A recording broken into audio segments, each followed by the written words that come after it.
Jewellery sorry Purvi gold and diamonds November 1st KPHP లో ప్రారంభం. Opening offer గా ప్రతి 3 లక్షల కొనుగోలుకు ఒక గోల్డ్ కాయిన్ ఉచితంగా పొందండి.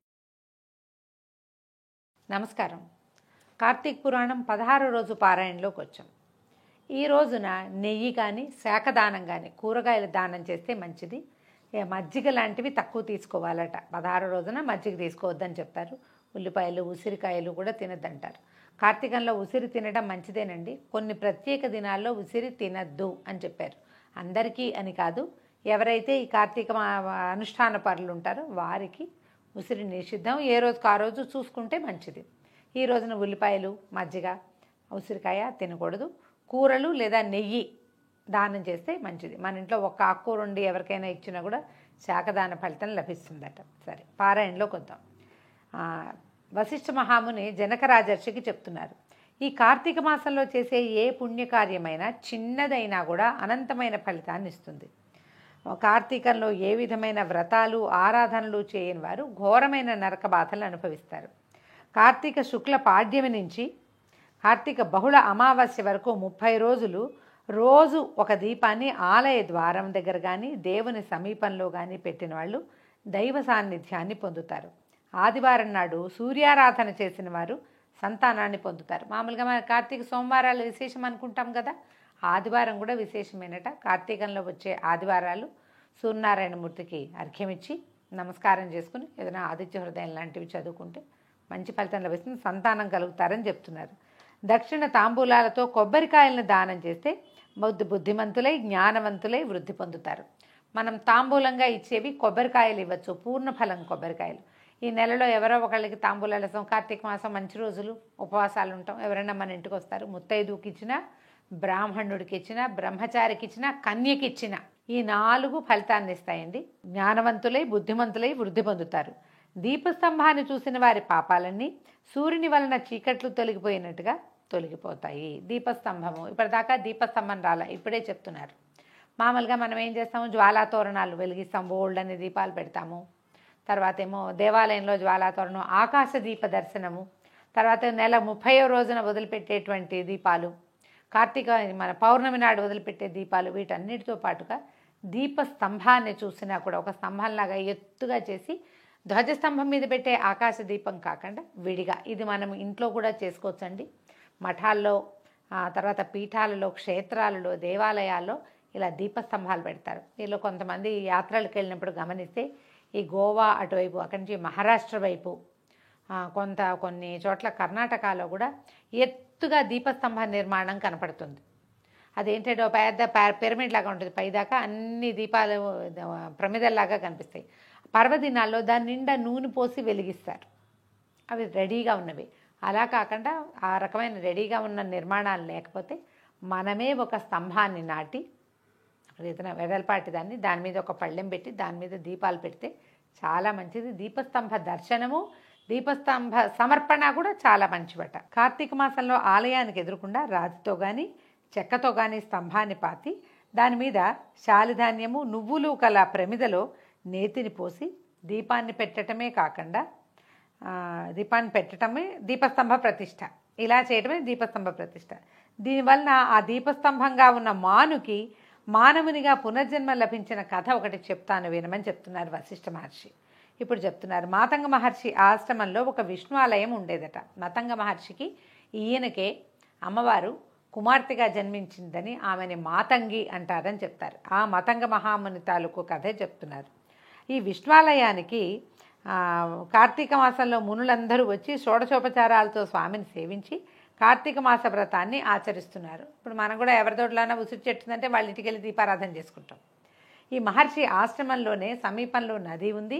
విష్ణువాలయం ఉండటంతో కార్తీక దామోదర సేవ చేసుకోవటం కోసం చాలామంది ఋషులు, మునులు, మునికుమారులు అందరూ వచ్చి ఇక్కడికి వచ్చి వ్రతం చేసుకుంటున్నారట.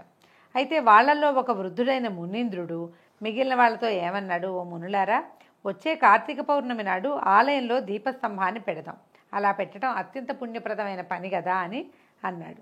సరే, మునులందరూ దీపస్తంభం పెట్టడానికి అంగీకరించారు. చుట్టూతా చాలా పెద్ద అరణ్యం ఉందట. లతలు, తీగలు, చెట్లు, మానులతోటి చాలా విశేషమైన అరణ్య ప్రాంతం. అయితే ఏం చేశారు, చాలామంది బ్రహ్మచారులంతా కలిసి అడవిలోకి వెళ్ళి ఒక పొడవైన మానుని వెతికారు. అయితే వీళ్ళకి ఎట్లా కనపడింది, ఒక ఎండిన మాను విరిగి పడి సిద్ధంగా ఉన్నది ఒకటి కనిపించింది. అది ఎట్లా ఉందట, అటు ఇటు చిల్లలు లేకుండా ఒక పొడవాటి మొద్దులాగా ఉన్నదన్నమాట.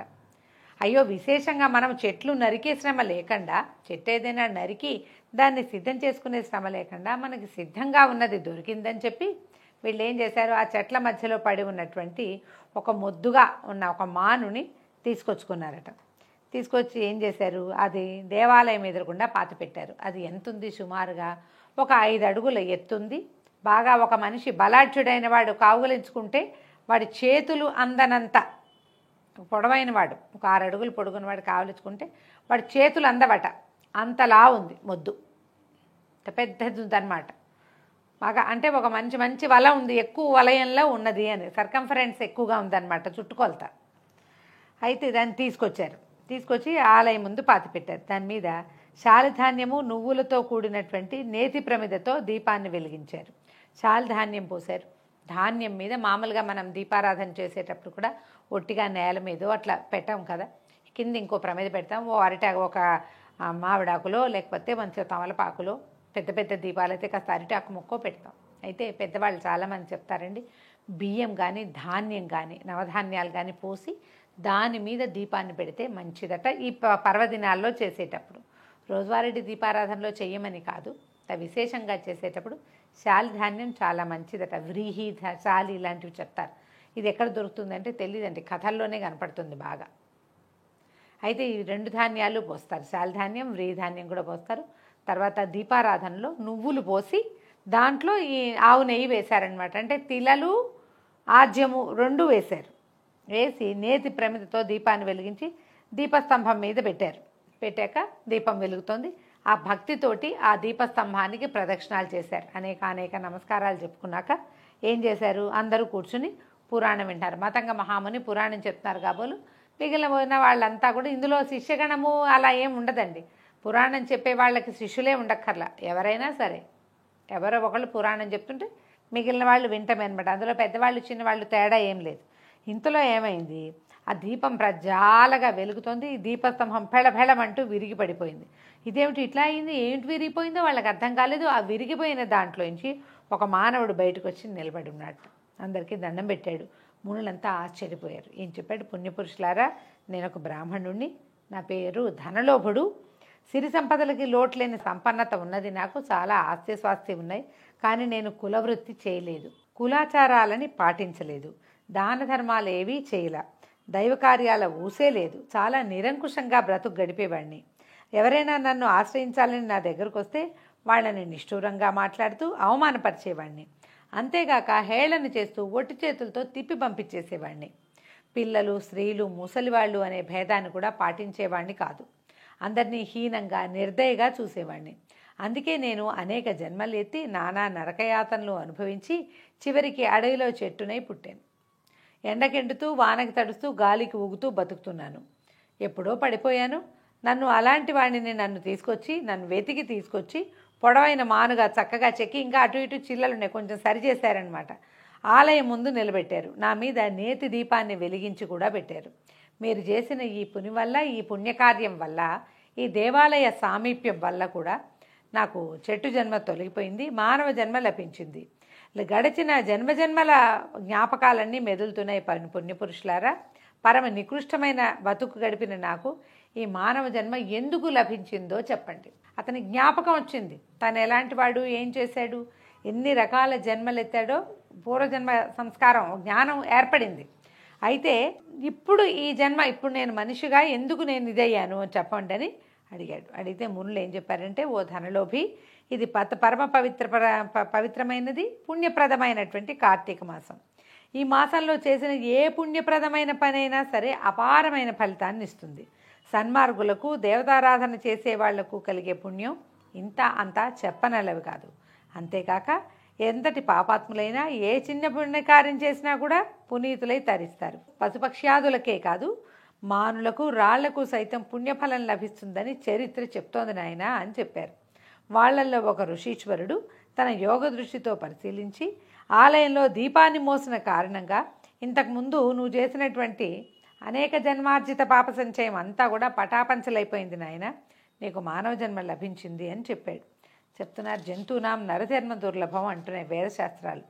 ఏనాటి పుణ్యం వల్ల లభించిన మానవ జన్మను వృధాగా కాలక్షేపాలతోటో తెలిసి తెలియకో అవజ్ఞతోటో నీతి నియమాల్ని, ఆచార వ్యవహారాల్ని, కట్టుబాట్లను, మానవత్వాన్ని మర్చిపోయి ప్రవర్తిస్తే ఈ సార్థక నామధేయుడైనటువంటి ధనలోభిలాగా ఏదో ఒక జన్మని ఎత్తాల్సి వస్తుంది. అది ఏ జన్మ వస్తుందో మనకు తెలియదు కదా.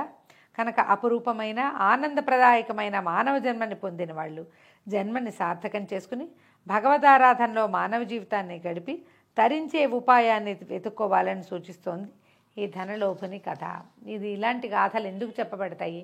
ఇప్పటిదాకా ఏమీ చేయలేదు, ఇకనైనా హిందీలో అంటారు దేర్ ఆయే దురుస్తాయని. ఎంత ఆలస్యమైనా సరే, చివర్లో అయినా సరే, మనం అంత్యంలో అయినా భగవన్నామస్మరణ చేయటం.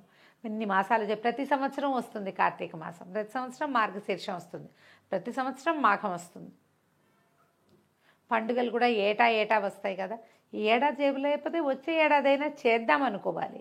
ఏదో ఒకటి చేయండి అని చెప్పడం కోసమే ఈ దుర్లభమైన మానవ జన్మని పొందినందుకు దానికి తగినట్టుగా జ్ఞానంతో ప్రవర్తించమని మనకి ఈరోజు అధ్యాయం చెప్తోందండి.